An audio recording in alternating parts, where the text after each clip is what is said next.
Hey everyone, and welcome. Today, we're going to take a look at a piece of advice that is so common, so deeply ingrained in us that we almost never question it. But what if it's completely wrong? Let's dive into fall forward and why your backup plan might just be a trap. You've heard this a million times, right? From your parents, teachers, probably everyone you know. It's the sensible thing to do. You gotta have a plan B, a safety net, just in case. It's supposed to be this cushion that protects you if you fail. No, seriously, just think about that for a second. What if the very thing you've built to save you is actually the thing that's guaranteeing you'll need saving in the first place? It's a big idea, I know, but stick with me, because it could completely change how you chase your goals. All right, so let's get right into the heart of it. Let's really unpack the problem with Plan B and why that safety net you've been clinging to might actually be failing you. First things first, let's make sure we're all on the same page. When we talk about the safety net mindset, we're talking about this core belief that you need a backup plan before you can even start pursuing your main goal. It feels like security, it feels responsible, but is it really? Okay, this is where it gets really interesting. These are kind of the hidden psychological traps of having a plan B. For starters, it immediately divides your focus. You just can't be 100% all in on Plan A if part of your brain is keeping Plan B warm. Then it gives you an escape hatch. The second things get difficult, and trust me, they always do, that nice, cozy Plan B starts looking really good. It makes it way too easy to quit. And maybe the biggest kicker of all, having a Plan B sends a message to your own subconscious that you don't really truly believe Plan A is going to work out. So, if we follow that logic, what do? If the safety net is dividing your attention, making you want to quit, and killing your self-belief, then the only real answer is to get rid of it. You gotta burn the safety net.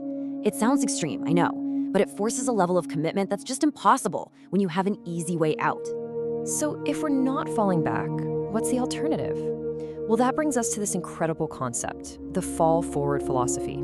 It's a completely new way to fail. It's not about trying to avoid failure, but about changing your entire relationship with it. And this chart just lays it all out so perfectly. I mean, look at the difference. Falling back is regressive. You're moving backwards, away from your goal. You're falling blind, with no idea what's behind you. The outcome? A retreat. And all that momentum you built up? Gone. But falling forward, now that's progressive. You're still moving in the right direction, even when you stumble. Your eyes are open. You can see what's coming. The outcome isn't retreat, it's learning. And the craziest part, you can actually gain momentum from it. So let's put a pin in this new mindset. To fall forward just means that every mistake, every setback, every time you fall flat on your face, it's not the end of the story. It's just a plot point. It's data. It's a lesson. It's the very fuel that's going to propel you forward, only now you're smarter and stronger than before.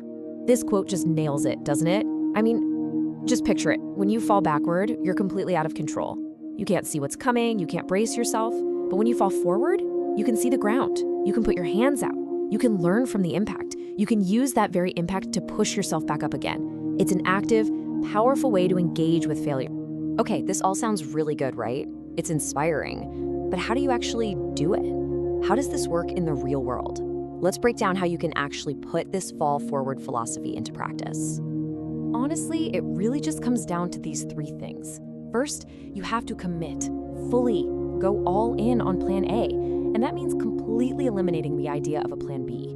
That's what forces you to be resourceful and resilient. Second, you have to change your thinking. Reframe failure.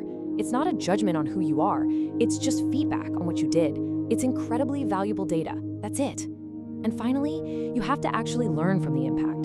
Don't just get up and do the same thing again. Analyze it. What happened? Why? Use that info to adjust your course and keep moving forward.